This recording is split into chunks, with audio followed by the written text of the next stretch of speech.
Bonjour à toutes et à tous. J'ai aujourd'hui la chance de recevoir Tatiana Briand. Le parcours de Tatiana Briand est celui d'une femme d'exception. Entrée courageusement dans le milieu très fermé des forces d'intervention d'élite, elle s'est illustrée comme négociatrice au RAID, l'unité de recherche, d'assistance, d'intervention et de dissuasion, dont la mascotte est la panthère et la devise « Servir sans faillir ». Tatiana n'y a jamais dérogé. Elle s'est imposée en prouvant que la négociation n'est pas une question de genre, mais avant tout une affaire de spécialistes. Convaincue que la communication peut dénouer bien des conflits, Tatiana s'est employée à la promouvoir en devenant formatrice. Par son expérience de la gestion de crise, elle est devenue une référence nationale, puis internationale, décorée de l'Ordre national du mérite et primée par le FBI. Ces mots ne sont pas de moi, ils sont de Bernard Cazeneuve, ancien Premier ministre, qui a rédigé la préface du livre de Tatiana, La Voix du RAID, paru aux éditions de Mareuil. Au cours de notre entretien, Tatiana nous explique son parcours, comment elle en est venue à vouloir intégrer le RAID et à devenir négociatrice. Alors bien évidemment, nous parlons de la difficulté de la sélection, de la difficulté des opérations auxquelles elle a participé, mais nous évoquons aussi un aspect auquel je ne m'attendais pas forcément, qui est presque philosophique, celui de l'importance de l'écoute. D'ailleurs, la devise de la cellule de négociation du RAID, c'est « L'écoute est notre arme ». C'est intéressant d'entendre Tatiana nous expliquer à quel point l'écoute est un aspect fondamental des relations humaines. Tatiana Briand, bonjour. Bonjour Nicolas. Merci d'avoir accepté mon invitation à participer à ce nouvel épisode de Fortitude.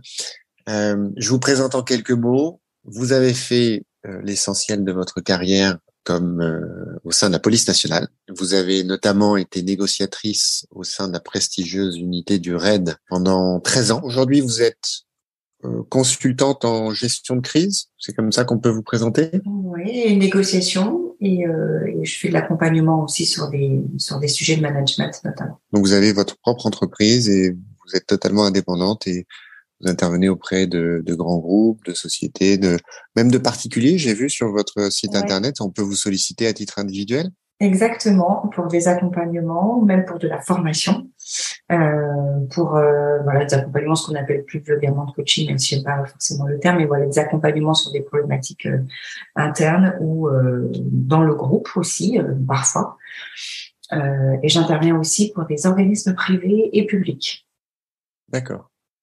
Alors, on va s'intéresser forcément à votre parcours. Le don de soi, le service de l'autre, c'est une affaire familiale, de ce que je comprends, puisque vos parents, étaient pompiers, votre père était pompier, votre mère infirmière, c'est ça?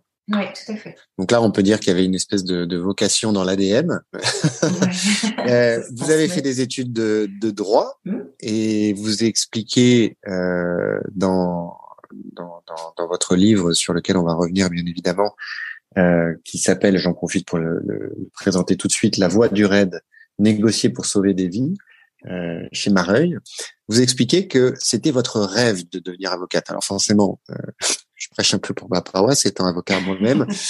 Pourquoi c'était votre rêve de devenir avocate? Alors, c'était mon rêve parce que à la lecture en fait d'un livre qui s'appelle Le Pullover rouge, qui relate la triste affaire de Christian Ranucci, un des derniers guillotinés en France. À la lecture de ce livre, en fait, j'ai été assez révoltée parce que voilà, il a clamé son innocence jusqu'au bout. En fait, un livre a été écrit par son avocat pour le réhabiliter, et la lecture de ce livre m'a vraiment révoltée en fait. Et j'ai décidé, alors c'était sans doute un peu utopique à 16 ans, mais de devenir avocate pour lutter contre toutes les injustices et puis de lutter et de défendre la veuve et l'orphelin. Donc voilà, et ça m'a porté jusqu'à la fac de droit et jusqu'à mes études de droit, jusqu'à ce que j'en sois détournée par un autre article. mais oui, voilà, ça s'est forgé dès cet âge-là et notamment la lecture de ce livre. Alors racontez-nous, quel est cet article qui vous a détourné de notre magnifique profession?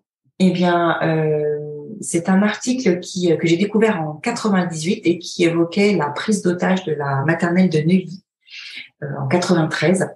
Et donc, l'auteur de l'article, un négociateur du RAID, va évoquer en fait les faits, va expliquer qu'en 93 il n'y a pas de cellule de négociation et va expliquer comment en fait s'est déroulée cette affaire et notamment sous ces aspects de négociation, puisqu'il y a eu de la négociation. Et si vous vous en souvenez bien, en 93 sur l'affaire de Neuilly, la fameuse l'affaire de Human Bomb.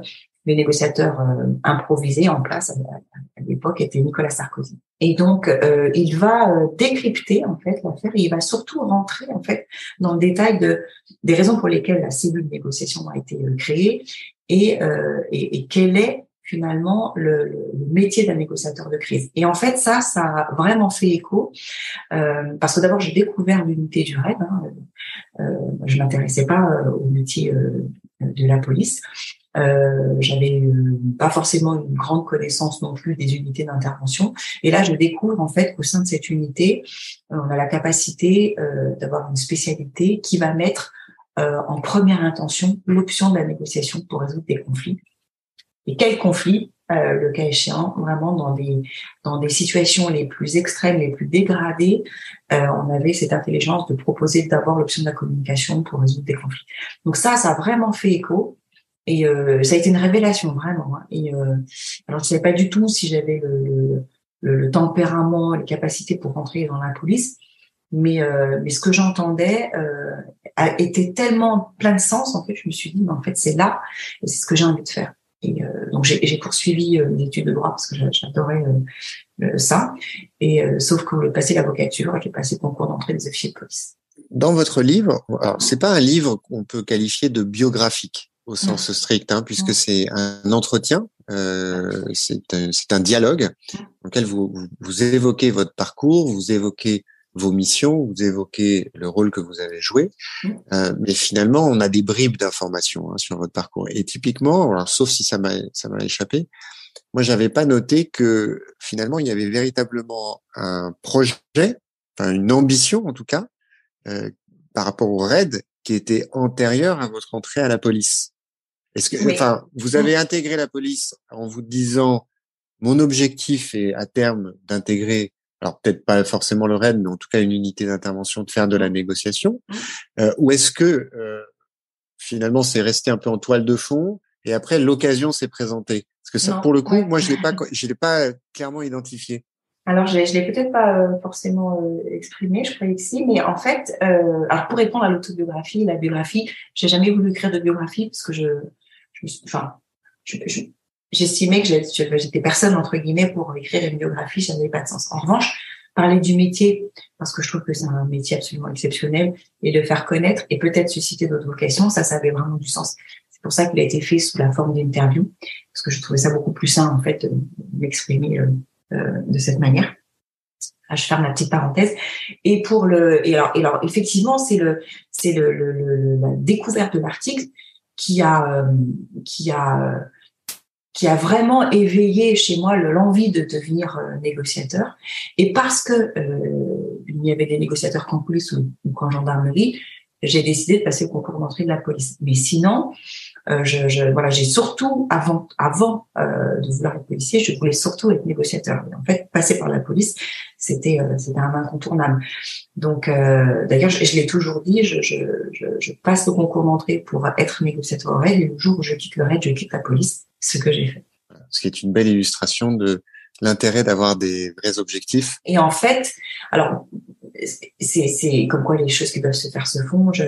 Moi, j'étais pas administrativement, lui non plus d'ailleurs, habilitée à passer les tests puisque dans les conditions administratives requises, il faut avoir 5 ans de service. Moi, j'avais 3 ans et demi de service. Donc, quand j'ai envoyé mon dossier à l'administration, on m'a répondu que j'étais beaucoup trop jeune pour passer les tests et que de fait, ma candidature n'était pas recevable. Donc, alors ça, c'était juste pas audible pour moi, puisque j'étais rentrée, comme vous l'avez compris, dans la police pour rentrer au RAID. Il n'était absolument pas question que je passe à côté de ça. Donc, j'ai tenté le tout pour le tout, et j'ai déjà fait en fait mon premier acte de négociation sans vraiment m'en rendre compte. C'est-à-dire que je me suis dit, il y a des combats qu'il faut pas mener. L'administration, c'est un peu le pot de fer contre le pot de terre. Donc, je remplis pas les conditions administratives, c'est un fait. Donc, il faut que je trouve un autre moyen d'entrer. Et donc, j'ai écrit. J'ai fait une lettre que j'ai adressée au chef du RAID en lui expliquant en fait mes motivations et les raisons pour lesquelles j'étais rentrée dans la police. Et ça leur a plu puisque j'ai reçu un coup de fil dans lequel on m'a dit ben voilà, on vient de recevoir votre courrier. Écoutez, votre lettre nous a plu, donc on vous invite à venir passer les tests. vous allez venir nous distraire. Bon, j'avais pas prévu ça. Sympa. Ouais, c'est sympa. Ça donnait un peu le ton quand même. Mais bon, je suis passée au-dessus de ça parce qu'encore une fois, voilà, il y a des choses sur lesquelles il faut se poser et d'autres sur lesquelles il faut passer. Et j'étais tellement contente d'être convoquée que voilà, je me suis préparée et j'ai pu me présenter en tout cas pour ces premières sélections. Effectivement, vous le décrivez assez bien dans le livre. C'est cet accueil qui est on peut pas dire qu'il soit super chaleureux quand même. Non, j'ai cru être plus chaleureux.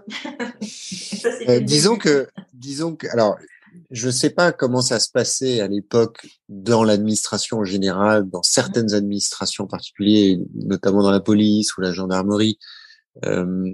Mais en tout cas, on peut pas faire le procès aux membres de l'unité à l'époque d'avoir pris des gants de velours au motif que vous étiez une femme. Hein. C'est plutôt l'inverse, quoi. C'est-à-dire qu'ils vous ont absolument pas ménagé. Donc, alors moi, j'ai noté pour vous lancer un petit peu et parce qu'il faut que je vous anime un petit peu là, parce que je sais que c'est un passage à mon avis qui vous chauffe pas mal. C'est que j'ai une phrase qui m'a marqué dans votre livre. Vous dites la chose suivante au cours du processus de sélection. Hein. La psychologue, donc c'est une femme psychologue, qui m'interrogeait, a affirmé qu'à 30 ans, j'étais trop jeune et trop jolie pour le job. Ouais. Lorsqu'elle m'a demandé comment j'allais gérer ma féminité, je n'ai pas su quoi lui répondre. Cette question ne s'étant jamais posée pour moi, j'avais du mal à comprendre qu'une femme me la pose. J'ai été également surprise du fait que l'on ne cache pas que le choix d'un candidat masculin serait privilégié. Alors là, j'ouvre une petite parenthèse, Tatiana, parce que c'est vrai que le sujet homme, femme, féminisme, etc., c'est un sujet d'actualité. Le problème du sexisme, le problème de l'égalité. Moi, je vais pas me cacher derrière mon petit bois. Je l'ai déjà plus ou moins abordé. C'est que moi, j'estime finalement aujourd'hui, il y a deux courants qui s'affrontent. Quand je dis qu'ils s'affrontent, c'est qu'ils s'expriment de manière assez forte. Et puis, il y a un entre-deux. Pour moi, les deux courants, c'est l'égalitarisme.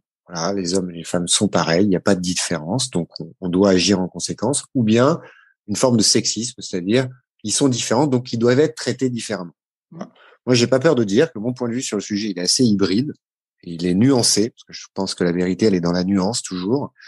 C'est que je reconnais que je cultive la différence entre les hommes et les femmes. Je pense que c'est pas quelque chose qu'il faut renier. Je ne suis en revanche pour qu'on les traite de la même manière.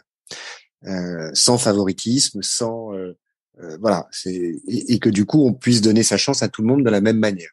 Et si on applique mon raisonnement typiquement à des unités comme celle comme la vôtre, comme celle du RAID, mais même à d'autres unités dans le monde, si on prend l'exemple qui est assez récent de l'unité des Navy Seals aux États-Unis, qui est une des unités aujourd'hui les plus connues, mais dont on sait que le processus de sélection est un des plus durs au monde. Il y avait eu ce fameux film à l'époque qui n'était pas un chef-d'œuvre du cinéma avec Demi Moore qui s'appelle G.I. Jane, qui montrait effectivement le parcours de cette femme qui essayait de passer les tests de sélection. Il s'avère qu'ils ont ouvert la sélection aux femmes, donc ce qui a été une vraie révolution à l'époque, parce qu'avant c'était même pas possible de présenter sa candidature. Mais en revanche, ils ont pas fait de tests différents. C'est-à-dire que le processus de sélection est identique à celui des hommes. Et pourquoi je donne cet exemple? Parce que ça illustre finalement ma position que j'assume. C'est-à-dire qu'on doit avoir présenté les mêmes opportunités à tout le monde, mais ensuite, on ne va pas favoriser une personne par rapport à une autre, par rapport à des caractéristiques qui lui sont propres, et notamment celles du sexe. Et moi, j'ai noté dans nos échanges précédents, mais aussi à la lecture de votre livre, que le sujet du féminisme ou tout ça, c'est un sujet qui vous tient à cœur parce que trop souvent, on vous réduit un peu à ça. Et notamment dans le livre, au moment des questions, il y a des questions qui vous sont posées sur comment vous avez vécu le fait d'être reçu comme une femme, quelle différence ça fait d'être une femme quand on négocie, etc. Et vous réagissez de manière assez vigoureuse à ça. Hein, et j'aimerais bien vous entendre là-dessus. Alors, il y a plein de choses dans ce que vous avez évoqué. Alors, je vais revenir sur des tests, notamment des Navy Seals, pour vous dire que c'est exactement la même chose au sein du RAID. C'est-à-dire qu'il n'y a pas aujourd'hui de barème homme-femme. Pour la simple et bonne raison que nos interlocuteurs sur le terrain font absolument pas la différence.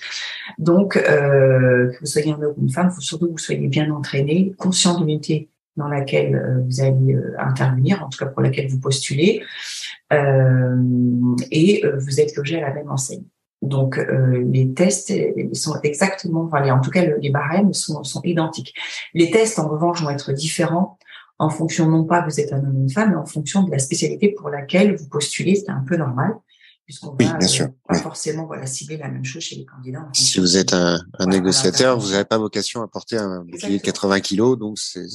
Voilà, donc ça c'est assez clair sur le sujet et je trouve ça très bien et très sain parce que j'ai la même vision que vous sur le sujet, donc ça je trouve ça très bien et ce qui permet aussi plus facilement de poser sa légitimité, de dire j'ai gagné ma place comme tout le monde parce que j'ai fait mes preuves, j'ai passé des tests et j'ai pas bénéficié d'un barème avantageux parce que j'y gagne pas. Donc ça, c'est déjà bien, ça met tout le monde d'accord. Sachant que l'unité est particulièrement sportive, les gens qui postulent le sont tout autant, hommes ou femmes. La différence qu'il va y avoir peut-être dans d'autres unités, c'est que aujourd'hui encore, même si c'était un de mes arguments en fait, hein, quand je me suis présentée, on m'a dit on veut pas de femmes, on n'en prendra pas. Je trouvais ça hyper discriminant. Et j'ai même dit d'ailleurs, c'est discriminatoire, donc c'est interdit. Alors je pouvais dire, bien sûr, ils pouvaient en faire ce qu'ils voulaient. C'est une des raisons pour lesquelles ils ont accepté les femmes à passer effectivement les tests, parce que sur un plan juridique, ils pouvaient difficilement faire autrement. Mais ce qui était intéressant, c'était de voir la facilité avec laquelle ils annonçaient qu'ils prendraient pas de femmes parce qu'ils n'en voulaient pas. Et vous avez évoqué l'histoire le petit passage avec la psychologue. Alors, j'ai été surprise, c'est vrai, que la psychologue aborde le sujet de cette manière. Vous êtes jeune et jolie, comment vous allez gérer votre féminité? Bon, c'était un petit peu surprenant. Je pense qu'à la réflexion, c'était surtout très provocateur pour voir moi comment j'allais déjà réagir par rapport à ça. Et puis, c'était pas vraiment un sujet dans la mesure où j'avais déjà fait 3 ans et demi de police dans un commissariat et j'étais déjà, on était déjà un peu minoritaire dans ces unités-là. Mais la vraie question, c'est qu'aujourd'hui, je pense que les femmes sont admises à passer ces sélections-là. Aujourd'hui, on a très peu parce qu'il y a véritablement une autocensure de la part des femmes à postuler pour ces postes-là. Aussi probablement parce qu'on véhicule beaucoup à l'extérieur l'idée de la difficulté d'unité, ce qui est une réalité. Donc, sans doute que certaines femmes n'osent pas en fait se présenter. Et il est vrai aujourd'hui qu'encore chez nous, à l'intervention, on n'a pas d'effectif féminin. Pas parce qu'elles sont pas capables, juste parce qu'elles ne présentent pas les tests en fait. Parce que je pense qu'elles sont largement capables de le faire. Alors pourquoi ça m'agace un peu souvent cette question de la féminité et pourquoi j'y réponds? J'y réponds pour dire que c'est pas un sujet. C'est-à-dire qu'à un moment donné, il faut évincer le sujet parce que tout le monde se pose la question. Est-ce que les femmes négocient mieux que les hommes, différemment? Est-ce que les femmes sont plus douces, plus empathiques? Alors, c'est ce que je dis un peu dans le livre, c'est-à-dire que les femmes sont pas plus douces, plus empathiques, les femmes négocient différemment des hommes, oui, mais comme une femme négocie différemment d'une autre femme, on négocie tous différemment parce que on est tous unis, on a notre personnalité qui nous est propre, qu'on le fait avec ce que l'on est, en dehors de ce que l'on sait, et forcément, en fonction de l'environnement et des gens avec lesquels on va être amené à négocier, je vais prendre un chemin qui peut être différent que celui que ma collègue aurait pris ou qu'un de mes homologues masculins aurait pris. Tout ça pour dire qu'en fait, au-delà du genre, on est surtout sur des individualités et on est tous différents et de fait, on va négocier différemment, indépendamment du fait qu'on ait tous reçu la même formation de base. Et c'est ce qui fait la richesse finalement de cette profession et de ces groupes, c'est que qu'on soit un homme, une femme, qu'on vienne d'horizons totalement différents, plus on est diversifié et plus on est riche de ça, et plus on va on va avoir la chance en tout cas d'avoir des possibilités, des postures et des chemins d'entrée complètement différents d'un négociateur à un autre. Donc j'y réponds parce que ça fait partie de ces clichés. Moi, j'ai connu des femmes qui étaient de véritables dragons, qui n'avaient pas un once d'empathie, et à l'inverse, des hommes qui avaient véritablement de l'empathie. Mais finalement, l'empathie, ça veut dire quoi? Ça veut dire cette capacité que l'on va avoir à comprendre en fait ce que ressent l'autre, tout en gardant en fait cette distance émotionnelle et qui va nous éviter de basculer soit dans la sympathie, soit dans l'antipathie. Donc c'est vraiment avoir la bonne posture, avoir la bonne écoute, avoir la compréhension de ce qui est en train de se passer ici et maintenant pour y répondre de la manière la plus objective possible sans être totalement impacté. Et ça, c'est pas de l'apanage des femmes en fait, c'est-à-dire que on a tous intrinsèquement, enfin tous, non pas tous, certains d'entre nous ont intrinsèquement cette posture, cette capacité à faire ça, à avoir cette empathie. C'est là où je trouve la différence. Alors après, vous allez me demander si il est plus intéressant parfois de mettre un homme ou une femme au contact. Je vous dirais oui en fonction de la situation. Comme il va être plus intéressant de mettre un ancien, comme il va être plus intéressant parfois de mettre un plus jeune. Tout dépend de ce que l'on a envie de renvoyer à l'interlocuteur et tout dépend du contexte aussi qui fait qu'on va essayer dès le départ de choisir le meilleur interlocuteur possible pour réduire une distance, pour favoriser une identification, pour faire des associations plus facilement. Et tout ça, c'est stratégique. Et puis après, si on n'a pas le choix, ce qui va compter, c'est la légitimité et la crédibilité de l'interlocuteur, et c'est à nous de nous faire accepter en tant que négociateur. Et pour ça, on a de la méthode, on a des stratégies, on a une technicité, on a des compétences. Sinon, on ne peut pas le faire, c'est compliqué. Donc voilà. Donc quand on a le choix, évidemment, l'intérêt, c'est d'aller choisir la meilleure personne pour le contact à l'instant T. Et puis quand on n'a pas le choix, c'est à nous de nous faire accepter, quoi qu'il arrive. Donc en fait, elle est là la différence au-delà du genre. Elle est sur la pertinence en fait du profil choisi pour une interaction à un moment donné et qu'est-ce que je renvoie à mon interlocuteur. Est-ce que il va considérer que je suis suffisamment légitime et crédible pour lui apporter ce qu'il demande? Si c'est le cas, peu importe qui je suis, ce qui va compter, c'est ce que je vais être en capacité de lui apporter. Il y a un vrai principe de réalisme en fait, et que je trouve d'ailleurs trop souvent un peu éloigné de ces sujets et de ces débats. Vous citez notamment l'exemple, enfin plutôt l'illustration, que quand un homme va rentrer dans la négociation face à un forcené, par exemple, ou plus exactement, quand vous allez rentrer dans la négociation face à un forcené, votre statut de femme va pas forcément désamorcer en soi et automatiquement la situation, mais dans certains cas, face à certains profils, va éliminer un facteur qui peut rendre les négociations plus compliquées, qui est celui d'une compétition, d'une concurrence, d'une confrontation très masculine, quoi. Le rapport de force qui est, pour le coup, souvent une caractéristique des rapports entre hommes. Je veux dire, là encore, moi, j'aime pas me cacher derrière mon petit doigt. Si on prend les statistiques du nombre de bagarres qui peuvent avoir lieu dans la circulation, je pense que 99% des bagarres sont le fait d'hommes, et c'est rien à voir avec le physique, c'est tout à voir avec le psychologique et le fait que on a toujours un peu ces réflexes primaires qui consistent à se mesurer à l'homme qui est en face. Bref, mais donc ce qui est intéressant dans votre description, c'est que vous ne reniez pas ces réalités. C'est que effectivement, on va être moins enclin à s'affronter, à se comparer à une femme quand on est un homme que quand on est face à un homme. Oui, alors ça, d'où la oui, pardon. C'est une réalité, c'est-à-dire que là, c'est ce que moi j'ai observé sur le terrain pour le coup. C'est-à-dire qu'on a constaté que notamment dans des situations dites passionnelles, très souvent, quand on mettait une femme au contact, ça avait vraiment ça annihilait complètement le rapport de force. Et comme vous l'avez dit, souvent, il y a cette confrontation d'homme à homme, elle n'est plus possible. Et de fait, on pourrait dire à un collègue, on l'a entendu plein de fois, viens te confronter, viens te battre, c'est un homme. On ne le dit pas à une femme parce qu'ils partent du principe que le rapport de force est totalement inégal, donc il ne peut pas avoir lieu. Bon, alors ce qui est très important aussi, un critère qui est assez important en négociation, c'est l'ego.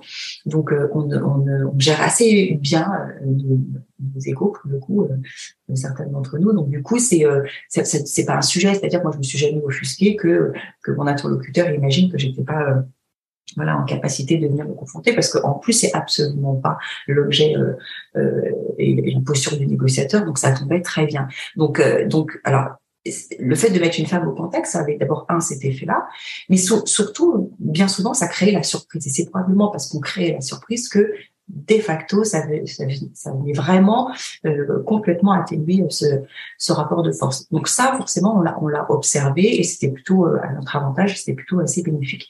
Et contrairement à ce que l'on peut penser, les hommes qui étaient dans cette situation, notamment de crise passionnelle, souvent de confrontation avec leurs épouses, avaient beaucoup plus de facilité à se confier, ou en tout cas à libérer la parole en face d'une femme. Donc nous, c'est ce qu'on a observé. Donc là, c'est vraiment ce que je vous donne, c'est factuel, c'est l'observation d'une réalité sur le terrain. Passionnant. Alors, on va refermer cette parenthèse qui n'était plus une parenthèse puisque elle était extrêmement longue. On en revient à votre parcours et justement à cet accueil assez frileux au sein du RAID dans le cadre du processus de sélection. Et c'est vrai que j'ai cité ce premier exemple de la psychologue que je trouvais assez marquant parce que c'était la psychologue et effectivement c'était une femme. Il y avait certainement une velléité de vous provoquer et de voir comment vous réagissez. Mais alors, comment ça s'est passé par la suite? Alors, quand je suis arrivée, déjà, dans le processus de sélection, on m'a dit, tu sais, c'est bien que tu te sois présentée, mais il faut que tu saches qu'on ne prendra pas de femme. Donc, il ne faut pas que tu sois déçue. Forcément, super. Oui, voilà. Donc, vous êtes au premier jour, une semaine de sélection. Bon, ça commence pas très bien. Mais j'étais tellement contente d'être là que je me suis de toute façon là pour là. Je me suis jetée à corps perdu dans les sélections pour lesquelles je m'étais préparée d'ailleurs. Donc, bon, j'ai entendu. Voilà. Alors, le fait est, pour la petite anecdote, j'ai pas été retenue sur ces sélections au bout d'une semaine. Et j'ai été intégrée, j'ai été rappelée par le service 6 mois après pour passer un ultime entretien psy de plus d'une heure, au terme duquel j'ai été intégrée en fait au sein du RAID. Bon. Mais la première fois, quand vous n'avez pas été reçue, vous avez su pour quelle raison? Non. Donc vous savez pas si c'est parce que si c'était un sujet physique, si c'était un sujet psychologique, si c'était ou alors des considérations qui étaient pas propres à vous. Non. J'ai su qu'un autre candidat avait été pris. Voilà. D'accord, parce que pour ceux qui nous écoutent, parce que il faut savoir que parmi les auditeurs de Fortitude, tout le monde ne maîtrise pas forcément, ne connaissent pas forcément ces unités, leur sélection, leur fonction, leur nature, les gens qui les composent, même si j'ai eu la chance de recevoir quand même pas mal de membres de ces différentes unités. Ce qu'il faut savoir, c'est que vous postuliez effectivement, votre objectif, on l'a bien compris, c'était de devenir un des négociateurs du RAID ou une des négociatrices. Genre, je vais me faire écharper par bref. Mais c'est comme les médecins de ces unités-là. Vous êtes sélectionné sur vos aptitudes physiques, vous êtes sélectionné sur vos aptitudes, bien évidemment, à gérer le stress. Alors, quand je parle de gestion de stress, c'est pas un entretien avec une psychologue qui essaie de vous déstabiliser. C'est qu'on vous envoie avec dans une pièce avec des lacrymogènes qui pètent de partout, des chiens qui aboient et un sac sur le visage. Vous savez pas où vous habitez.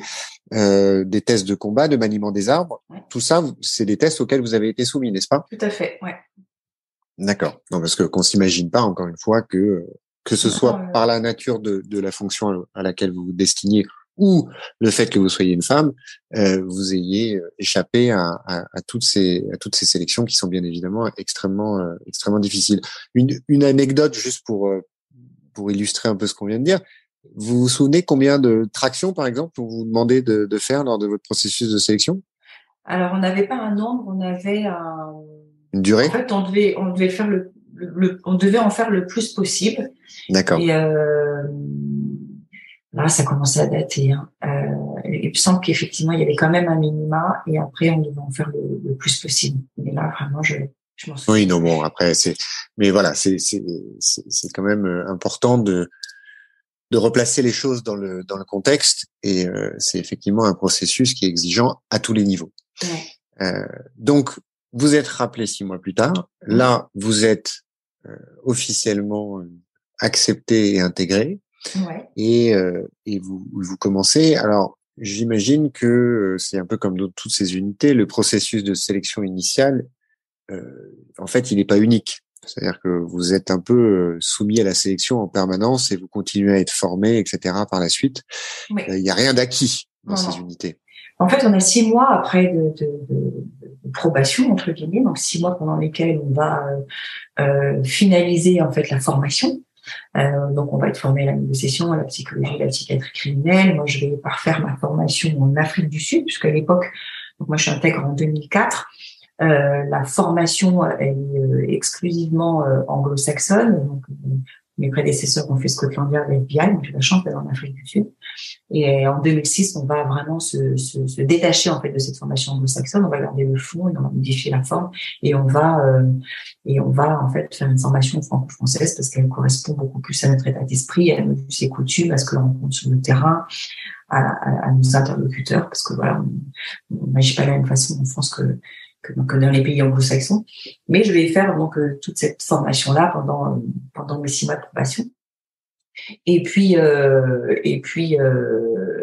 je vais également faire la formation aussi qui est indispensable en technique de corde, en boxe, en self-défense, parce que ça fait partie en fait des incontournables de l'unité. Donc voilà, il y a cette formation pendant 6 mois et ensuite, bien sûr, il y a aussi des interventions sur le terrain où vous allez suivre le groupe pour observer, voire être mis à la manip. Enfin, on est vraiment complètement intégré dans le système et observé pendant ces 6 premiers mois de l'unité. Mais alors du coup, le brevet, enfin si on peut l'appeler comme ça, en tout cas votre certification RAID, je ne sais pas quel est le bon terme, vous l'avez à l'issue de ces 6 mois. Ou vous l'avez en amont. Alors à l'issue des 6 mois, en fait, on est validé totalement ou pas. Donc moi, à l'issue des 6 mois, j'ai été validée. Et le fameux brevet aussi dont vous parlez, parce que chez nous, le brevet aussi il a un sens vraiment, c'est-à-dire c'est l'appartenance à l'unité où on vous remet le brevet du RAID avec votre numéro et votre intégration. Ça, moi, je l'ai obtenu 2 ans après, mais ce qui est un petit peu normal parce que voilà, on fait ça lors d'une cérémonie particulièrement officielle, et donc souvent on attend d'avoir plusieurs brevets à remettre. Voilà. Mais généralement, on détient ce brevet quand on a fait 2 ans dans l'unité. Voilà. Et donc pendant ces 6 premiers mois, l'accueil a été assez rude. Il faut reconnaître parce que alors, tous les capteurs étaient au rouge de mon côté, c'est-à-dire que j'étais une femme dans une unité où on en avait très très très peu, voire dans laquelle on aurait préféré ne pas en avoir.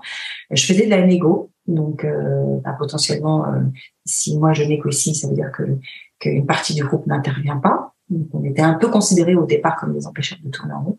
Puis en plus j'étais officier, donc potentiellement voilà, quand vous êtes officier, vous faites du commandement, donc ça pouvait, même si moi j'ai pas du tout vocation à commander évidemment les opérateurs, les groupes d'intervention, mais le fait est que voilà, ça aussi c'était factuel. Donc tout ça, c'était un peu, c'était un petit peu compliqué.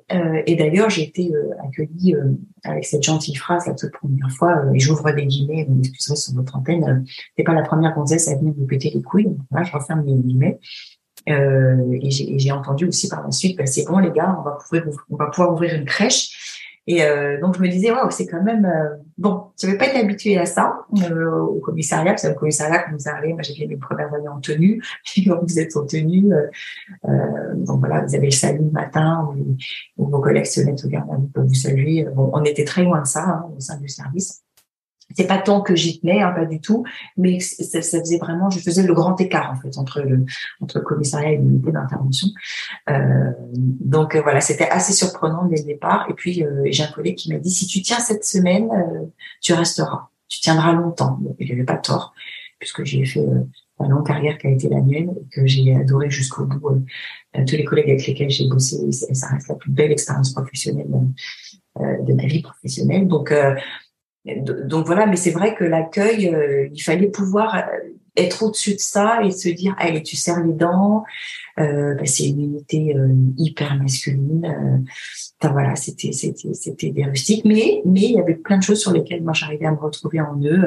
D'abord, on était policiers, on était venus servir les cuissons, on était tous des sportifs de haut niveau, et on remettait tous nos vies dans les mains des uns et des autres, et on prenait tous les mêmes risques sur le terrain. Et ça faisait pas de débat en fait. Et j'ai fait le choix en fait de me focaliser sur ce qui nous rassemblait plutôt que ce qui nous différenciait, notamment le fait que j'étais une femme, parce que ça, c'était encore une fois factuel. Et je ne pouvais pas changer ça, et je ne souhaitais pas, absolument pas me travestir pour me faire accepter. Donc c'était pas un sujet, et à partir du moment où c'était pas un sujet, j'étais très à l'aise. Et surtout, j'ai arrêté de m'excuser d'être là, en fait. Donc, quand vous savez que vous avez acquis votre place de manière totalement légitime, j'ai pas du tout de point d'entrée dans la police. D'ailleurs, je suis aujourd'hui encore la seule de ma famille à être entrée dans la police. Donc, je connaissais personne. J'ai passé les tests comme tout le monde. Je s'opère comme tout le monde. Donc, je ne me suis pas excusée d'être là parce que je me sentais légitime à être là. En fait, il fallait juste que j'apprenne à travailler avec eux, qu'on se fasse confiance. Et souvent, ça se déclenche avec votre première intervention. Parce que là, vous êtes très observé et on attend beaucoup aussi de votre intervention, de voir comment vous vous débrouillez sur le terrain. Et comme j'étais déjà, moi, sportive aussi de haut niveau, j'avais cet esprit très combatif, j'ai toujours avancé, en fait. C'est-à-dire que même si j'ai eu parfois peur, comme tout à chacun, et c'est normal, j'ai jamais reculé, en fait. Donc j'ai montré, en fait, que j'avais ma place au sein de l'unité et y compris au plus près de la crise, en fait. Donc voilà, donc là, j'ai appartenu au groupe dès ma première sortie, en fait. Je profite justement de cette étape, finalement, dans votre parcours. Aujourd'hui, vous êtes, aujourd'hui, par rapport à votre récit, vous êtes intégré, vous avez votre brevet, vous avez commencé à faire vos preuves. Et je voudrais qu'on s'arrête justement sur tout ce chemin que vous avez parcouru pour en arriver là. Parce que j'ai noté dans votre livre un point qui est extrêmement important et qui d'ailleurs n'est pas que dans votre livre, mais qui est dans aussi un autre livre dans lequel vous avez offert votre témoignage, qui est un livre dont j'ai déjà parlé, qui s'intitule Forces spéciales unité d'élite des parcours d'exception, mis en place, créé par notre ami Teddy Palassi, qui rassemble effectivement les témoignages d'hommes et de femmes qui font partie de différentes unités. Et ils racontent leur parcours, et vous avez témoigné dans ce livre aussi, et aussi bien dans La Voix du Raid que dans ce livre dont je viens de parler, vous insistez beaucoup sur le fait de devoir s'affranchir des limites que l'on s'impose à nous-mêmes et que les autres nous imposent. Et vous écrivez, j'aime beaucoup cette phrase, vous dites « L'un des fils rouges de ma propre existence est la conviction qu'il est essentiel de ne rien s'interdire. Si j'avais écouté tous les avis, jamais je n'aurais fait la carrière qui fut la mienne en tant que négociateur de crise criminelle. » Et plus loin, vous dites « Mon rêve se réalisait. Tout cela validait à jamais le mantra qui rythme ma vie. » Entre guillemets, il ne faut rien s'interdire. J'aimerais vous entendre là-dessus parce que c'est quelque chose que je trouve, c'est une chose que je trouve absolument fondamentale aujourd'hui. C'est que c'est vrai que les gens se posent beaucoup de limites, parfois inconsciemment, et aussi, et on en parle moins, les gens nous posent des limites à nous-mêmes, notamment quand on est parent. Je trouve que c'est parfois un défaut, ou en tout cas une erreur qu'on peut être amené à commettre, même quand on en est conscient. Parfois on oublie, c'est justement d'aller mettre nos enfants, par exemple, dans certaines cases et considérer que pour certains, une telle voie est possible ou telle voie est pas envisageable. Et moi, je sais que je me fais violence assez régulièrement pour me libérer de cette approche-là. Et vous en témoignez, votre parcours le démontre de manière absolument remarquable. Il faut pas accepter ses limites. Ouais, en fait, j'ai évoqué un point hyper important. Je crois que tout est là, c'est la parentalité. Alors, moi, je me garderai bien de donner quelques conseils que ce soit sur le sujet parce que j'expérimente moi-même la parentalité et j'apprends tous les jours.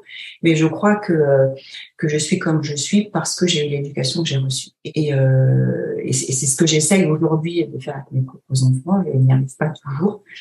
Mais ma mère a fait ça d'une manière assez exceptionnelle. Je pense que c'est elle qui devrait venir témoigner d'ailleurs. Mais elle a fait partie Ma mère, elle ne m'a jamais, et ça aussi, je crois que je l'ai écrit, empêché de tomber. Mais en revanche, elle m'a toujours aidé à me relever. C'est-à-dire qu'elle m'a toujours laissé, elle a fait ça aussi avec mon frère et sœur, parce que je suis une fratrie de 6, elle nous a laissé la possibilité d'expérimenter et d'explorer les chemins, probablement parce qu'elle s'est dit que ce qu'elle pensait de bien pour nous, c'était vu de sa fenêtre et que ce qu'elle pensait n'était pas forcément le reflet de ce qui était véritablement bien pour nous. Et elle nous a fait suffisamment confiance pour nous laisser le choix d'aller d'emprunter certains chemins avec beaucoup de bienveillance parce qu'encore une fois, elle était là pour nous aider à nous relever en fait. Probablement aussi pour que l'on n'ait pas de regret de ne pas avoir essayé. Et ça, je trouve que c'est puissant parce que du coup, alors souvent les gens me disent t'es hyper forte, t'as beaucoup de confiance en toi, etc. Je suis pas sûre d'avoir beaucoup de confiance en moi. En revanche, j'ai l'énergie et j'ai toujours eu l'énergie d'aller chercher, d'aller essayer, aussi pour ne rien avoir regretté, et aussi parce que j'ai eu l'exemple aussi de ma propre mère. En tout cas, par mes détails, moi j'ai perdu mon père, j'ai ma mère a été la retraite aujourd'hui, mais elle a été infirmière, et je l'ai toujours vue. D'abord, je l'ai jamais vue se plaindre, je l'ai toujours vue beaucoup travailler et élever ses enfants avec énormément de force et il a toujours été là pour nous et pour nous accompagner. Et ça, d'abord, ça a été un très bel exemple. Ça a été un formidable exemple. Et surtout, j'ai compris en fait avec cette éducation que je ne devais laisser personne choisir à ma place ce que je pensais être bien pour moi. Et du coup, ça m'est très souvent arrivé de dire non merci, mais je peux me tromper toute seule parce que je préfère assumer le choix, assurer mes propres choix et notamment le choix de mes erreurs, que d'avoir suivi en fait le conseil ou le chemin de quelqu'un et de m'être plantée en me disant si je m'étais écoutée, peut-être que j'aurais eu une autre issue. Donc ça, je trouve que c'est important de faire ses propres erreurs, quand bien même les gens avec beaucoup de bienveillance vous disent non, mais tu sais, moi j'ai déjà expérimenté, moi je suis déjà passée par là, tu devrais et tu devrais pas. Parce que du coup, d'abord, c'est souvent très infantilisant, et même si c'est pour nous empêcher de faire des erreurs, c'est quand même bien qu'on explore nous-mêmes certains chemins pour pouvoir comprendre aussi et progresser. Et du coup, ça a été quelque chose d'assez moteur dans mon existence, et du coup, j'ai toujours fait mes propres choix, et je suis toujours allée là où je pensais qu'il fallait que j'aille. Mais encore une fois, pour ne pas avoir de regrets, je trouve que la vie est courte, et j'aurais trouvé ça vraiment dommageable. Et vous voyez, je crois aussi que je le dis dans le livre, quand j'ai décidé de passer le concours d'officier, on m'a dit mais tu penses pas, mais la police c'est compliqué, t'as été faite pour être avocate, t'as le profil d'un avocat, tu devrais passer l'avocature. Bon, alors je sais pas sur quoi on s'était basé pour dire ça. Et le fait est que si je les avais écoutés, j'aurais pas eu la formidable carrière qui a été la mienne au sein de la police nationale. Et bien m'en a pris de pas les écouter et d'avoir suivi ce que j'avais au fond du ventre vraiment, parce que je ne savais pas si je m'en étais capable. Mais il y avait une petite voix qui disait tu dois aller explorer ça. Et j'ai écouté ma petite voix intérieure et je suis allée jusqu'au bout, et j'ai vécu mes plus belles années au sein du service. Et en fait, je fais ça à chaque fois. C'est-à-dire que je peux avoir plein de doutes. D'abord, j'en ai très souvent des doutes. J'ai beaucoup douté quand j'ai passé le concours de la police. J'ai beaucoup douté quand j'ai passé le concours aussi quand j'ai passé les tests du RAID. J'ai beaucoup douté quand je suis rentrée au sein de l'unité. Mais c'est peut-être ça aussi qui donne à un moment cette force, c'est-à-dire que on essaye de se dépasser. Et comme j'ai été sportif à un certain niveau, ce goût du challenge, du risque et de la combativité, je crois que c'était ancré un peu en moi, ce qui fait que j'ai toujours avancé, voilà. Et même si c'était compliqué, même si ça faisait peur, même si c'était je sais pas trop où j'allais, je me disais de toute façon, tant que tu n'iras pas explorer, tu sauras pas, donc vas-y et tu feras le constat. Et en fait, c'est comme ça que je fonctionne, et c'est l'éducation que j'essaie de donner à mes enfants, même si c'est pas toujours très simple, et je vous ai entendu tout à l'heure, mais avec beaucoup de bienveillance, on a toujours peur que nos enfants se fassent mal, ou qu'ils aillent dans des mauvaises directions. Et j'essaye d'appliquer, en fait, la manière dont ma mère m'a élevée, entre autres. C'est pas toujours facile, donc je me dis que le recul, que ça devait pas être simple pour elle non plus. Mais voilà, je crois que c'est assez, c'est quand on donne les clés en fait de la confiance aux enfants en disant écoute, est-ce que tu crois, enfin, si tu penses que c'est bien pour toi, il faut que tu ailles explorer, il faut que tu ailles voir, voilà. Et puis qu'ils sachent que on les accompagne. Alors bien sûr, avec beaucoup de vigilance malgré tout, parce que ma mère m'aurait pas probablement pas laissé explorer des chemins complètement chaotiques, mais je crois que c'est assez important d'avoir cette posture-là, de dire je te fais confiance et c'est assez puissant, je trouve, pour avancer. C'est vrai que c'est extrêmement compliqué et je pense qu'il faut oser dire aussi une chose. En tout cas, je le dis pour moi-même. Encore une fois, en tant que parent, il faut oser le formuler. C'est que parmi les gens qui nous entourent, ils peuvent être très bienveillants par les conseils qu'ils donnent ou quand ils essayent de nous dissuader de faire telle ou telle chose.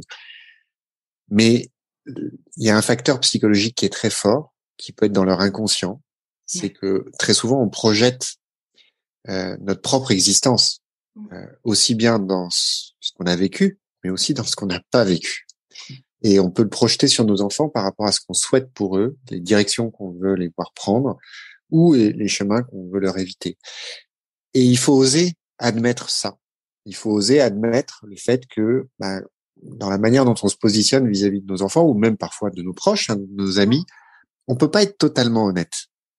On peut pas être totalement objectif parce que on a forcément l'influence de notre propre existence et que parfois, on a envie de leur voir faire des choses qu'on n'a pas osé ou qu'on n'a pas pu faire, ou pire encore, les dissuader de faire des choses qu'on n'a pas osé faire. Et je pense que pour y arriver, il faut accepter cette idée. Il faut être honnête avec soi-même. Et c'est vrai que, et d'ailleurs vous le dites, vous le dites en y réfléchissant, c'est assez incroyable le nombre de personnes autour de moi qui ont cru mieux que moi savoir ce dont je serais capable ou non. Alors, bien sûr, on ne doit pas en culpabiliser, notamment parce que ces sujets-là, vous parlez du sport, mais ça peut être aussi des centres d'intérêt divers et variés, inciter ses enfants à lire tel ou tel auteur, ou à regarder tel ou tel film, etc. Le truc, c'est que quand on est parent, qu'est-ce qu'on veut faire? On veut établir un lien avec nos enfants. On veut avoir justement un terrain sur lequel on se retrouve pour partager les choses. Et en plus, plus ils grandissent, notamment quand ils arrivent à l'adolescence, ce petit terrain, il peut commencer à être un peu réduit ou pas simple à aborder, etc. Et donc, forcément, on veut mettre sur la table ce qu'on connaît et on essaye de les ramener vers les choses qui nous touchent, et pour lesquelles qu'on apprécie. C'est aussi une manière pour nous d'établir ce lien. Donc, c'est vrai que tout ça est très naturel et il faut surtout pas culpabiliser. C'est pas le sens de notre propos, hein. Je pense qu'on est d'accord là-dessus, mais en avoir conscience. Et d'ailleurs, je trouve que on ne dit pas une chose différente de ce que vous expliquiez plus tôt et de ce que vous expliquez tout au long du livre par rapport au fait de choisir pour soi et de pas se fixer de limites parce que du coup, il faut pas tout mélanger. Les gens mélangent souvent par exemple, l'ambition avec la volonté, le sens de l'effort avec le sens de la compétition. Tout ça, c'est des notions qui sont parfois voisines, qui se superposent, mais qui sont pas identiques. Et votre livre, il dit quoi? Et je pense qu'en ça, il est très, il faut le lire et c'est une expérience à partager. C'est qu'il faut éviter l'autocensure. Et quand un enfant dit moi j'aime nager mais je veux pas faire de compétition, justement il se libère d'une forme de censure, il prend une liberté par rapport à sa propre vie et c'est ça qu'il faut cultiver. Vous le dites d'ailleurs, hein, vous dites ce que vous expliquez plus tôt sur le fait que c'est pas une biographie, vous dites qu'ils ont fini par me convaincre que relater cet itinéraire et ma démarche pouvait apporter un solide encouragement à celles et ceux qui par doute, crainte ou autocensure se sont interdits de croire en eux. Ouais. C'est là l'origine de ce livre. C'est des raisons pour lesquelles je le fais, c'est des raisons pour lesquelles aussi j'interviens dans le livre que vous avez évoqué plus tôt de Tidy Palassi, parce que je vois aussi effectivement, pour la petite anecdote, il y a 2 ans, 1 an et demi peut-être après la sortie du livre, j'ai une collègue égo qui suisse qui m'appelle et qui me dit écoute, il faut impérativement que je te lise cette lettre. Elle me dit je suis en train de faire mon recrutement en égo. Et j'ai une fille qui postule et écoute cette lettre. Et en fait, dans la lettre, elle explique qu'elle a lu le livre et que ça a été une révélation et que c'est la raison pour laquelle elle passe aujourd'hui les tests pour être négociateur au sein du groupe suisse.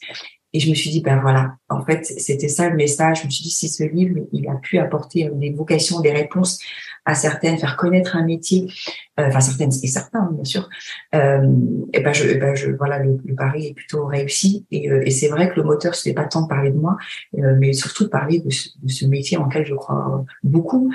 Donc voilà, donc s'il apporte ça chez certains des lecteurs, ben, je trouve que c'est super.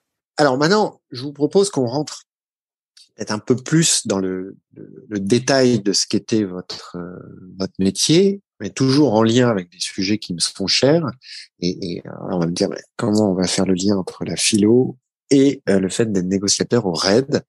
Mais je trouve qu'il y a énormément de liens justement et de sujets intéressants à ce titre. Et notamment, moi j'en ai noté un. C'est celui de l'écoute. J'ai cette phrase de Plutarque que j'aime beaucoup, que j'ai citée dans mon propre livre et que je cite régulièrement, qui écrivait, je cite, « On dit encore que la nature, en nous donnant 2 oreilles et une seule langue, voulut nous obliger à moins parler pour mieux entendre. » En vous lisant, je me rends compte que vous êtes une adepte de Plutarque, ou en tout cas que la négociation en temps de crise est très fidèle à ce principe, peut-être sans le savoir, puisque vous écrivez notamment, à un moment dans votre livre, vous dites, « Sur le terrain, le négociateur parle peu. Il se sert de ce que l'autre lui donne. L'écoute est sa matière. Toujours dans un esprit d'ouverture, il ne juge pas, il ne donne pas de leçons. Il doit en revanche avoir une grande disponibilité d'esprit, car ce qui est important pour son interlocuteur le devient également pour lui.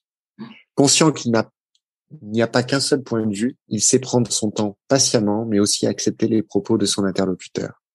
Sans forcément être en accord, il convient de savoir les accueillir et d'être dans le partage, voire dans le compromis si nécessaire. Prendre de la hauteur et de la distance afin d'éviter de se laisser envahir par l'émotion est tout aussi important. » Donc là, vous donnez finalement pas le mode d'emploi, mais une approche de la négociation, des clés. Et finalement, ce qui ressort, c'est que l'écoute est extrêmement importante. Et expliquez-nous comment, pourquoi, en temps de crise. Et finalement, je suis sûr que vous pourriez aussi nous expliquer pourquoi et comment au quotidien. Déjà, la devise de la cellule négociation, elle est assez simple, c'est d'écouter notre arme. Donc ça aussi, c'est assez parlant pour le coup, parce que on est dans un échange, on ne peut. Moi, j'ai toujours pour coutume de dire que si l'on veut comprendre, il faut savoir écouter. Donc écouter, entendre pour comprendre. Il suffit pas vraiment d'entendre. Et quand on écoute, on a cette capacité justement à comprendre notre interlocuteur et à lui renvoyer ce que l'on a compris de ce qu'il nous donne.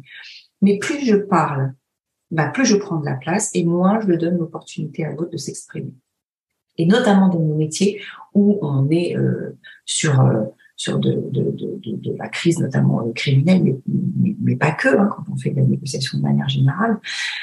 Si l'on veut avoir une chance d'écouter, de comprendre notre interlocuteur, de le comprendre pour connaître un peu les enjeux, ce qui se joue, comprendre ses besoins et l'aider finalement dans acheminer en fait pour trouver une issue différente de celle qu'il a choisie, qui généralement est assez funeste.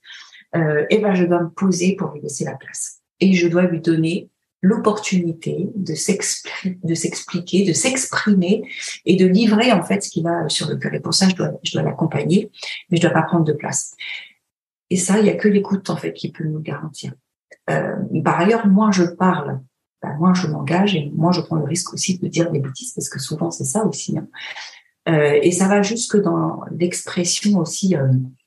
Et la compréhension des silences, parce que bien souvent les silences peuvent s'inviter dans un échange, une conversation, et souvent celui qui rompt le silence c'est celui qui est très mal à l'aise avec le silence. Mais pourtant le silence parle, il évoque quelque chose, il nous dit quelque chose, il faut savoir l'écouter et se poser.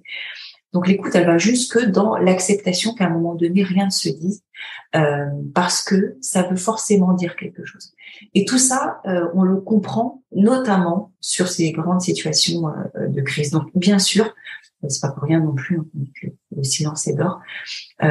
Et c'est pour nous, c'est une arme puissante pour pouvoir donner l'opportunité à quelqu'un de ventiler, à donner, à communiquer, à pouvoir livrer ce qu'il a sur le cœur, et à nous d'être suffisamment dans ce qu'on appelle l'écoute active, qui sont des techniques de négociation, pour comprendre en fait dans ce que l'on entend, qu'est-ce qui va être important et ce sur quoi on va pouvoir rebondir pour aider l'individu justement à comprendre ce qui est en train de se passer, les étapes par lesquelles il vit, les enjeux qui sont les siens, et les amener tout doucement, l'emmener tout doucement en tout cas, avant le guider, et peut-être à ouvrir son esprit et le champ des possibles pour peut-être l'aider à prendre une solution différente de celle qu'il avait choisie, sans que ce soit nous qui le fassions. Parce que ça aussi, on respecte aussi les choix qui sont les leurs, parce qu'encore une fois, nos options sont pas forcément les meilleures pour eux, ou en tout cas pas dans un premier temps, et l'idée c'est de les accompagner et que ça devienne leur choix. Donc, et ça se fait par cette grande discipline d'accepter de ne pas prendre la place et d'écouter. Quand j'écoute, j'entends, je comprends, je peux intervenir. Quand je parle beaucoup, souvent, c'est parce que j'essaye d'imposer un point de vue, j'essaye de convaincre, mais l'objet c'est pas ça en fait dans nos négociations. Et c'est quelque chose qui se vérifie aussi beaucoup dans nos interactions au quotidien.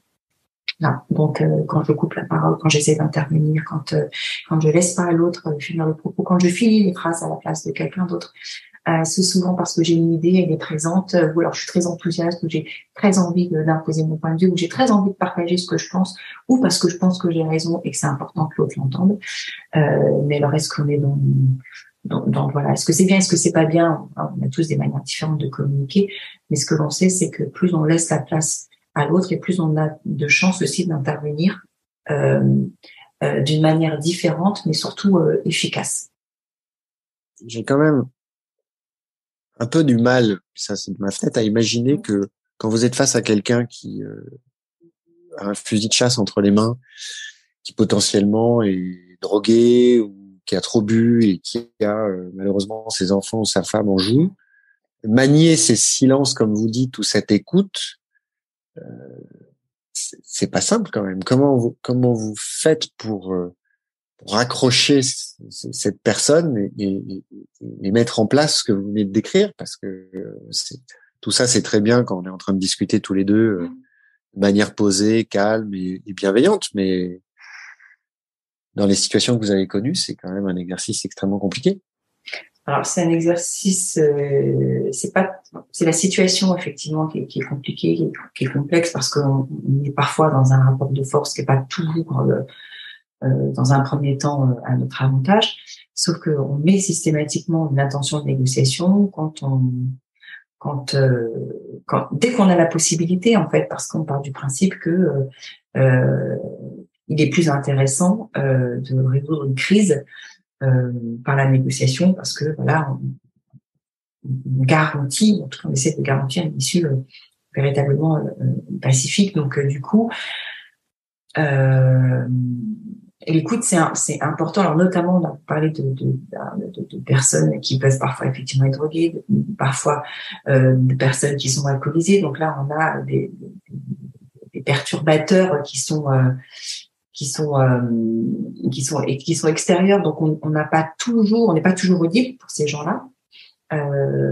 Et quand c'est le cas, effectivement, on va se poser la question de est-ce qu'il est plus intelligent de négocier ou au contraire d'aller les récupérer, parce qu'à n'importe quel moment ça peut basculer, surtout s'ils sont pas du tout audibles et qu'on ne peut pas capter leur attention, mais ça c'est encore autre chose. Mais avec des personnalités qui vont être dans de la colère, par exemple, dans de l'agressivité, et même qui parfois sont délirants ou vont avoir une pathologie, on peut quand même évidemment rentrer dans de la négociation. Mais le but, c'est ça aussi, c'est de leur permettre la possibilité de ventiler et de leur donner en fait pas une tribune, mais leur donner la possibilité d'avoir à livrer ce dont ils ont à livrer, de s'exprimer, parce que parfois ça n'a pas toujours été le cas, ils en ont besoin. C'est souvent aussi pour ça qu'on a des gens qui s'expriment bruyamment, parce qu'ils ont besoin d'être entendus. Voilà, ils font pas forcément avec le bon vecteur de communication, mais c'est à nous aussi d'accueillir tout ça et de les aider dans l'expression de ce qu'ils ont envie de partager. Et pendant qu'ils le font, on obtient des informations et c'est nous aussi qui allons petit à petit, parce qu'on leur permet aussi l'expression de ces sentiments-là, doucement aussi les amener à modifier un peu leur comportement, parce que par mimétisme, si on parle lentement, très calmement, qu'on est dans l'écoute, qu'on n'est jamais dans le jugement, qu'on est plutôt dans l'ouverture, qu'on essaie de comprendre ce qui est en train de se passer, qu'on leur restitue les éléments de compréhension qu'on a perçus, on leur donne vraiment la possibilité de comprendre qu'on est vraiment là pour les aider et qu'ils ont le temps en fait de se poser, parce que souvent aussi il y a quelque chose qui est de l'ordre de ça, et ça c'est intéressant. Et indépendamment de ce qu'ils ont fait, pourquoi est-ce qu'on y arrive? Parce que justement on n'est pas dans le jugement, c'est-à-dire qu'on est alors bien sûr on est tous policiers, sauf que quand on part en égo, on pose un peu notre casquette de policier pour aller en totale ouverture, pour comprendre ce qui se passe. Si j'y vais avec ma casquette de policier, je suis déjà en train de juger parce que je sais ce qu'il a fait et je suis déjà en train de le fermer dans une boîte, et c'est pas l'idée. Voilà, parce qu'il y a ce que je crois savoir, il y a ce que je perçois de la situation, et puis il y a la réalité. Voilà. Et pas plus tard qu'hier, dans une formation, j'expliquais que si vous n'allez pas confronter votre perception, vous allez avoir un sentiment qui va naître de ce que vous pensez, et vous allez aussi agir en fonction de ce sentiment. Voilà. Donc le ressenti, il est toujours vrai, sauf que la perception peut être erronée. Et si vous n'allez pas confronter cette perception, vous allez focaliser, vous allez agir d'une manière qui est peut-être pas forcément la bonne, parce que vous serez guidé par votre ressenti. Donc tout ça, c'est important pour nous de le comprendre, de le poser, d'avoir cette ouverture, et c'est cette posture qui va nous aider justement à rentrer en interaction avec ces individus, quels qu'ils soient, et peu importe ce qu'ils ont fait. Du coup, j'ai une question pour vous. Je sais pas si vous connaissez et si vous avez lu cet auteur américain qui s'appelle Dale Carnegie. Non. Ah, là, je suis déçu. Non, je suis déçu parce que j'explique quand même à nos auditeurs que vous avez eu des récompenses du FBI, vous avez été formé là-bas, etc., et que vous avez été formé à beaucoup de choses. Je suis quand même étonné que vous n'ayez pas lu Dale Carnegie. Bref.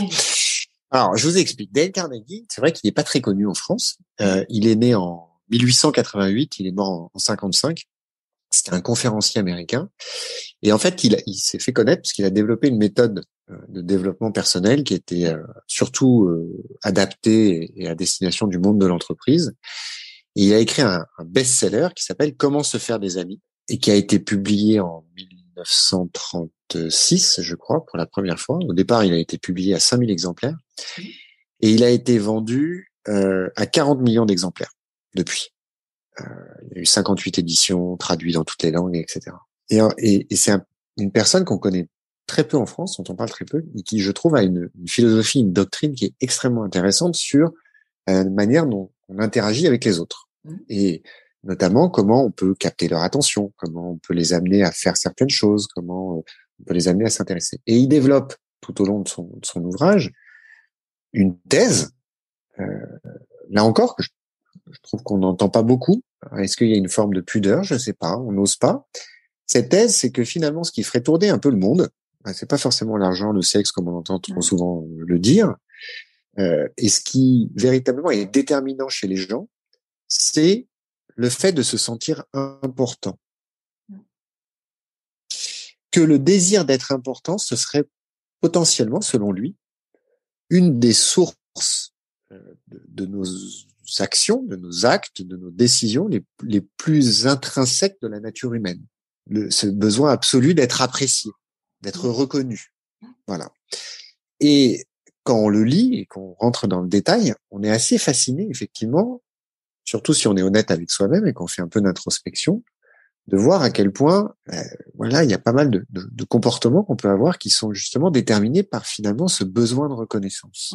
Est-ce que vous êtes d'accord avec ça? Est-ce que votre expérience justement de négociatrice, où vous devez capter l'attention, vous devez ramener quelqu'un à une forme de raison, vous a conduit à justement tenir compte de cet aspect-là et à jouer dessus? Et oui, alors alors je reprendrai pas le terme jouer dessus, mais bien sûr c'est souvent là en fait, hein, le besoin de reconnaissance, c'est aussi ce qui fait que les gens vont à un moment donné avoir des actions qui vont paraître complètement spectaculaires ou complètement, j'ai pas le terme, mais souvent c'est l'expression assez violente pour faire passer un message, parce que ils ont le sentiment parfois qu'ils sont oubliés, ils sont incompris et qu'ils ont besoin de verbaliser ou de faire quelque chose de très important ou qui va choquer pour pouvoir enfin capter l'attention. Ce besoin de reconnaissance, bien sûr, c'est ce qui fait qu'on a des gens qui vont commettre parfois l'irréparable, parce que ils ont le sentiment, en fait, ils ont d'abord une estime de soi qui a été probablement très abîmée.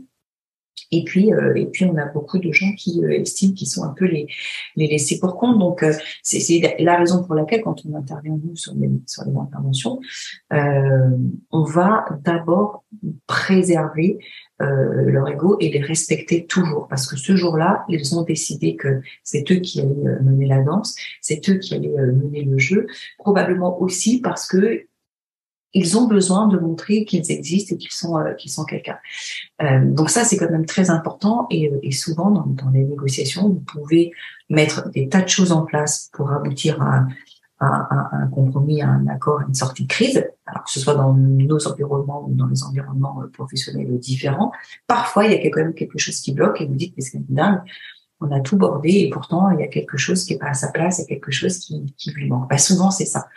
C'est l'incompréhension, ce sentiment finalement de ne pas avoir été compris, ou le fait qu'on n'est pas mis à sa place, ou une certaine reconnaissance ou vision de ce qu'est la personne. C'est pour ça qu'on agit beaucoup sur les émotions, parce que ça, c'est un puissant levier pour resituer, recentrer les gens au centre de l'attention. Alors, est-ce qu'on pourrait se dire que finalement il y a une synthèse qui peut être faite, voire qui devrait être faite, entre les deux sujets qu'on vient d'aborder? Et quand je dis qu'on devrait le faire, c'est pour notre quotidien à tous, hein, bien évidemment. Cette synthèse entre l'écoute et la conscience chez l'autre de l'importance d'être reconnu. Et attention, quand je dis d'être reconnu, c'est pas péjoratif, hein. D'être apprécié, d'être vu parfois.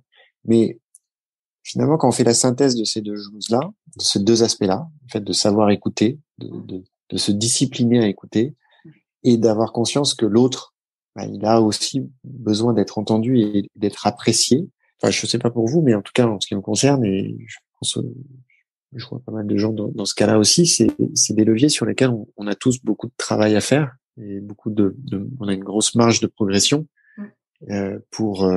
Mais d'abord, ça pose le rapport à l'autre, c'est-à-dire que quand indépendamment des contextes, encore une fois, quand on négocie ou quand on est sur un sujet qui nous oppose entre guillemets à quelqu'un, souvent on va essayer d'y aller à coup d'arguments pour essayer de faire passer ses idées, pour s'imposer.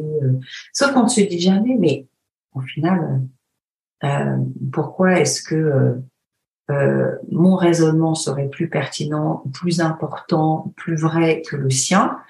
La personne en face de vous, elle a autant de raisons que vous de penser que ce qu'elle dit c'est juste, que ce qu'elle fait c'est important, que ce en quoi elle croit c'est la vérité. Et nous, finalement, en face, on est qui pour dire le contraire? Donc, ça veut dire qu'à un moment donné, je peux ne pas être d'accord avec les propos, les idées qui sont véhiculées par mon interlocuteur. Pour autant, je peux comprendre qu'il pense ça, parce que, comme tout à chacun, on a notre liberté de penser, de croire. Alors, on peut largement contester ce qui va être mis en place pour faire passer des idées. Mais contester les idées, c'est un peu difficile, parce que sinon, c'est des batailles de contre-arguments, de positions. Bon, est-ce que c'est intéressant, pas intéressant? Ce que je veux dire, c'est que quand on est dans l'ouverture, on a plus de facilité à accueillir les propos de quelqu'un d'autre, parce qu'on voit moins les choses sous son propre prisme. Et quand on voit moins les choses sous son propre prisme, on est moins tenté de vouloir convaincre ou de faire adhérer à quelqu'un d'autre notre propos en oubliant complètement le sien.